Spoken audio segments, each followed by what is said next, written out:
এই নামের কথা বলি, এটা ডেটা অ্যানালাইসিস স্পেশালাইজেশন বলা হয়েছে। তো স্পেশালাইজেশন বলার পার্টিকুলার যদি কোনো কারণ বলি, তাহলে হচ্ছে স্টাডি মার্ট বা এআই কোয়েস্টের ডেটা অ্যানালাইসিস ব্যাচ আগেও ছিল। তো সেইখানে সবই ছিল মোটামুটি, বাট স্ট্যাটিস্টিক্স এর যে বেসিক ডোমেইন নলেজ বা একজন ডেটা অ্যানালিস্ট হইতে মূলত স্ট্যাটিস্টিক্স অবশ্যই প্রয়োজন। বিভিন্ন কম্পিউটেশনাল অ্যানালাইসিসে গেলে আপনারা বুঝবেন।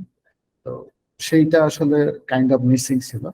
তো জিনিসটা কমপ্লিট একটা প্যাকেজ হওয়ার জন্য এই স্ট্যাটিস্টিক্স এর ডোমেন নলেজ গুলো তো প্রয়োজন ছিল। তো সেইটাই অ্যাড করে একটা কমপ্লিট প্যাকেজ তৈরি করা হয়েছে। এই জন্য ডেটা অ্যানালাইসিস স্পেশালাইজেশন ব্যাস আসলে নামকরণ করা হয়েছে।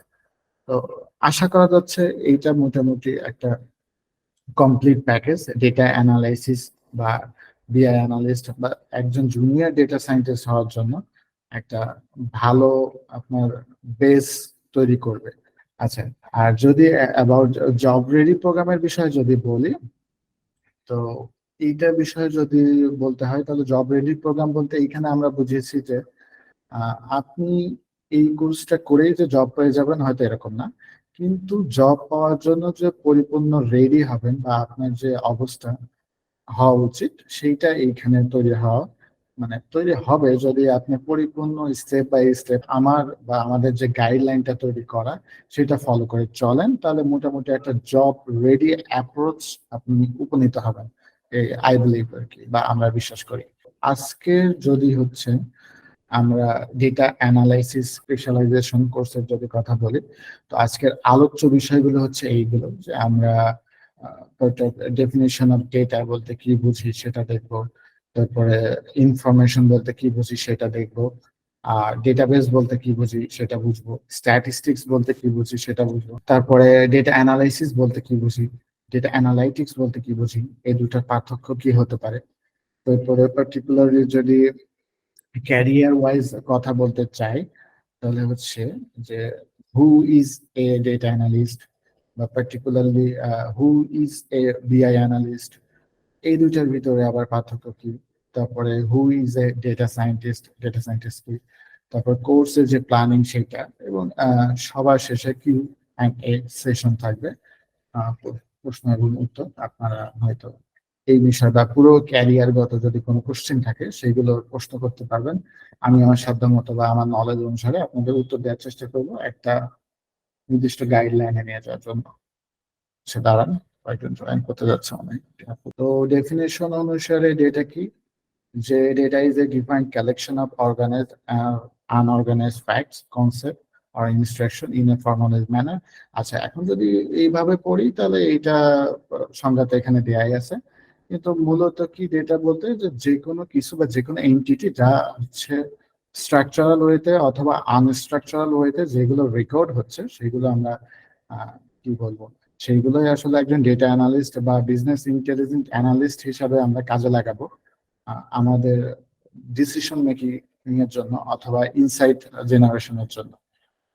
তো এখানে সিমিলারলি দেখেন এক্সাম্পল দেয়া আছে কিসের থেকে ডেটা হইতে পারে, সাউন্ডস থেকে হইতে পারে, ওয়েভ ফ্রিকোয়েন্সি যেটা বলি, বা ইমেজ হইতে পারে, ইমেজের সাইজ অনুসারে বা ইমেজ কি বলতে যাচ্ছে সেটা হইতে পারে, সিগমেন্ট অনুসারে হইতে পারে, ওয়ার্ডস অনুসারে হইতে পারে, নাম্বারস থেকে হইতে পারে, আরো বিভিন্ন রকমের হইতে পারে। এখানে দেখেন এক্সাম্পলও দেয়া আছে যে phone number, weight, price, cost, number of item sold, product names, addresses, এরকম আরো অনেক কিছু হইতে পারে।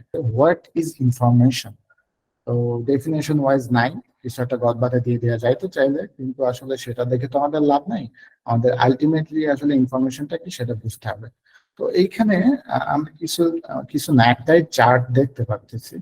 তো চার্টে জেনারেলি স্টুডেন্ট রেটিং এখানে বলা আছে, একটা ওভারভিউ দেওয়া আছে। তো আমরা চার্ট এন্ড গ্রাফ সম্পর্কে টুকটাক অবগত। তো বিষয় হচ্ছে যে এটা ইনফরমেশন কেমনে হলো আলটিমেটলি। ইনফরমেশন হচ্ছে যে ডেটা তো থাকলোই, সেটা স্ট্রাকচার ওয়েতে থাকতে বা বাংলাতে যদি বলি সাজানো বা সাজানো না, যেভাবে থাকলো সেটা ডেটা হইতে পারে বা তথ্য হইতে পারে, কিন্তু ওইটা ইনফরমেশন কখন হবে, যখন ওইটা ব্যবহার করে আপনি কোন একটা ইনসাইট পেলেন, তখন ওইটা ইনফরমেশনে কনভার্ট হয় বা ট্রান্সফার হয়। তো অবভিয়াসলি স্টুডেন্টের রেটিং গুলো কোনো একটা অবস্থায় বা আমাদের কাছে যে ডেটাটা ছিল যেখান থেকে আমরা এই চার্টটা তৈরি করছি, তো সেইখানে ওইভাবেই ছিল। তো সেইখান থেকে আমরা ইনসাইট জেনারেশনের জন্য যখন চার্ট করছি, দেখেন আমরা একটা ইনসাইট বা একটা সম্যক ধারণা এখান থেকে পাচ্ছি। এটাকে আমরা আলটিমেটলি ইনফরমেশন বলতে পারি। কি ইনফরমেশন?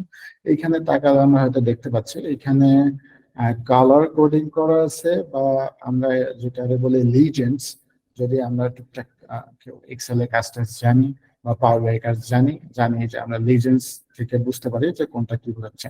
এবং তাদের ডোমেইন নলেজের উপর যদি যাই, যে ম্যাথমেটিক্স, আর্টিফিশিয়াল ইন্টেলিজেন্স, সিএস বা কম্পিউটার সায়েন্স, এইগুলোর উপরে কার কোনটা বেশি, দেখেন এখান থেকে একটা ওভারভিউ পাওয়া যাচ্ছে যে তুলনামূলকভাবে সবার।